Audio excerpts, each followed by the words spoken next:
नमस्कार, आप देख रहे हैं सत्य विजन न्यूज और खबरों के साथ मैं हूं श्रद्धा सत्या। बिहार नगर निकाय चुनाव स्थगित, हाईकोर्ट के आदेश के बाद राज्य निर्वाचन आयोग ने लिया फैसला, दोनों चरण के अब नहीं होंगे चुनाव।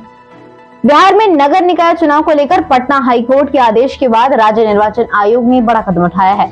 राज्य निर्वाचन आयोग ने 10 और 20 अक्टूबर को होने वाले नगर निकाय चुनाव को तत्काल प्रभाव से स्थगित कर दिया है। दूसरी डेट बाद में जारी की जाएगी। हाईकोर्ट के आदेश के बाद आयोग के अफसरों ने 8 घंटे तक बैठक की और इसके बाद यह निर्णय लिया गया। इससे पहले हाईकोर्ट ने कहा था कि अति पिछड़ा वर्ग यानी ईबीसी के लिए 20% आरक्षित सीटों को बदलकर जनरल कैटेगरी कर नए सिरे से नोटिफिकेशन जारी किया जाना चाहिए। साथ ही राज्य निर्वाचन आयोग से कहा गया कि वह मतदान की तारीख आगे बढ़ाना चाहे तो बढ़ा सकता है।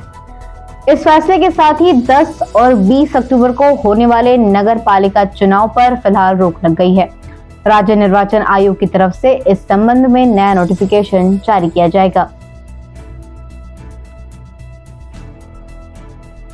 नगर निकाय चुनाव पर हाईकोर्ट के फैसले पर भिड़ी पार्टियां, जेडीयू बोली केंद्र सरकार की साजिश, बीजेपी का आरोप, सुप्रीम कोर्ट की भी नहीं सुनते नीतीश। राज्य में होने वाले नगर निकाय चुनाव में आरक्षण को लेकर पटना हाईकोर्ट के आदेश के बाद पार्टियां आमने सामने आ गई हैं। इस पर बिहार में राजनीति शुरू हो चुकी है। पक्ष विपक्ष एक दूसरे पर आरोप लगा रहे हैं। जेडीयू इसे दुर्भाग्यपूर्ण बता रहा है। जेडीयू का कहना है कि केंद्र और बीजेपी की साजिश की वजह से ऐसा हुआ है। वहीं बीजेपी इस फैसले के बाद ये कह रही है कि नीतीश कुमार की जिद के कारण चुनाव की फजीहत हो रही है, जबकि इसको लेकर सुप्रीम कोर्ट ने कमेटी बनाने को कहा था, लेकिन बिहार सरकार ने ऐसा नहीं किया। जेडीयू नेता उपेंद्र कुशवाहा ने कहा कि ट्रिपल टेस्ट जांचने का मतलब जाति की स्थिति से है। केंद्र सरकार जाति की गणना नहीं करवा रही है। 3 ट्रिपल टेस्ट से इसकी जांच हो गई होती तो आज यह स्थिति नहीं आती। जो आरक्षण अति पिछड़ा समाज को मिला हुआ है वह चलता रहता, चुनाव हो गया होता और नहीं रुकता। उपेंद्र कुशवाहा ने कहा कि भारतीय जनता पार्टी चाह रही है कि आरक्षण को समाप्त किया जाए। बीजेपी आरक्षण को समाप्त करना चाहती है।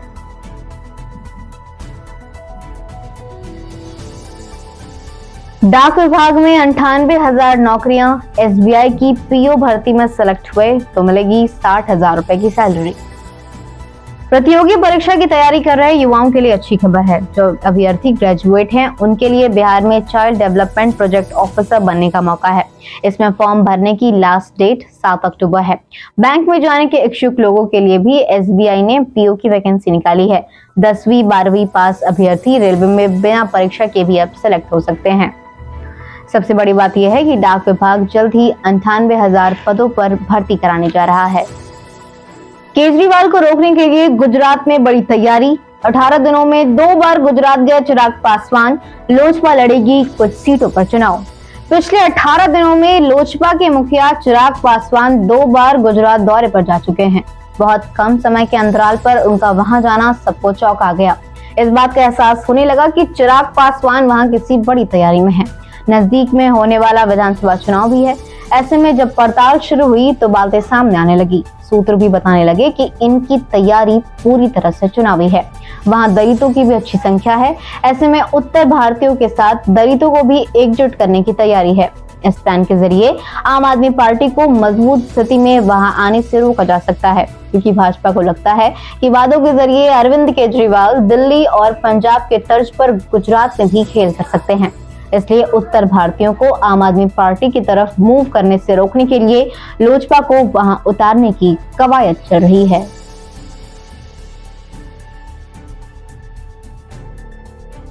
सुधाकर बोले, लालू यादव के कहने पर मैंने दिया इस्तीफा, 2025 तक रहूंगा विधायक, जब तक जितनी है ताकत बोलूंगा।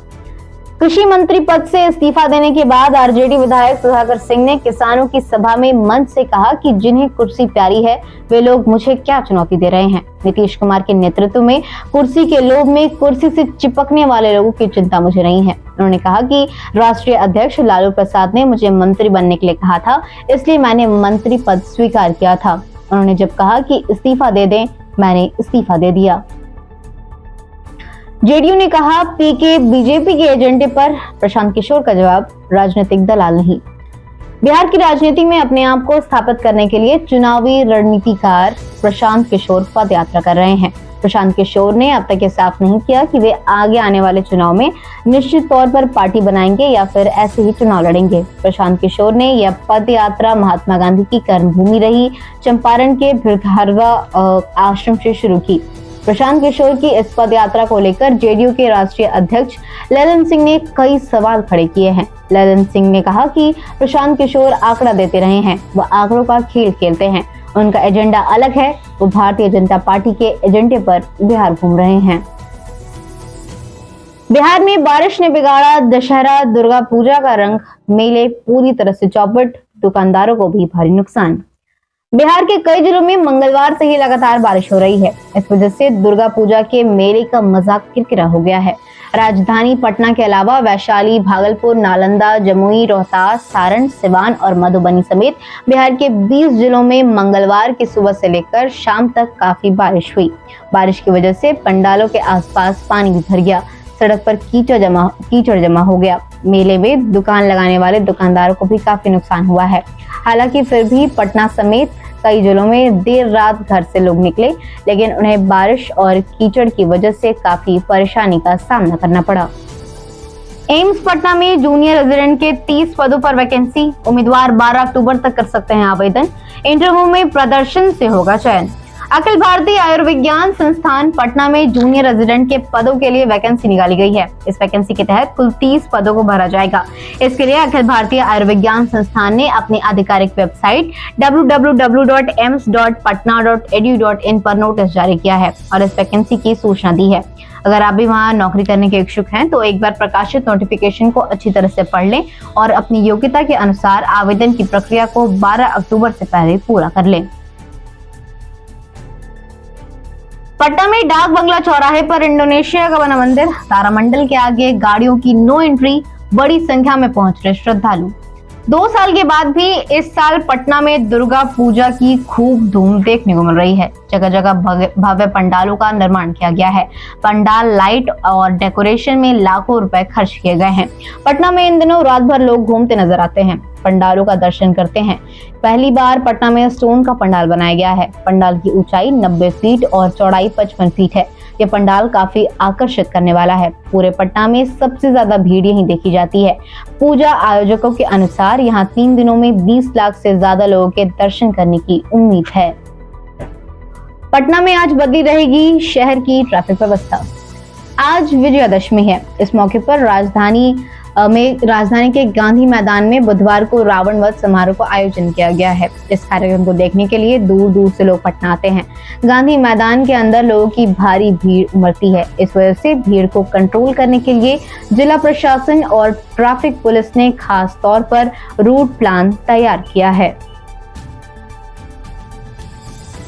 फिलहाल आज की समाचार बुलेटिन में इन खबरों के साथ इतना ही। देश दुनिया की बाकी खबरों को जानने के लिए जुड़े रहिए हमारे साथ। अगर अभी तक हमारे चैनल को सब्सक्राइब नहीं किया है तो सब्सक्राइब कर ले। नमस्कार।